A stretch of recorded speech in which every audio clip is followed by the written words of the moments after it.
In this video, we'll be taking a look at how to turn on detailed notification styles on the Samsung Galaxy S26 Ultra. This will work for the S26 Ultra, S26, and the S26 Plus as well. If you like this kind of content or find this kind of content helpful, leave a message down below. Don't forget to subscribe, and thanks for watching. So if you want to turn on detailed notifications on your S26 device, thankfully it's pretty easy to do so. The first thing you want to do is jump into your settings.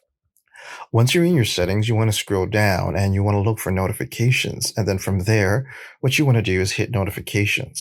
From there, what you want to do is look for notification pop-up style, and you want to hit notification pop-up style.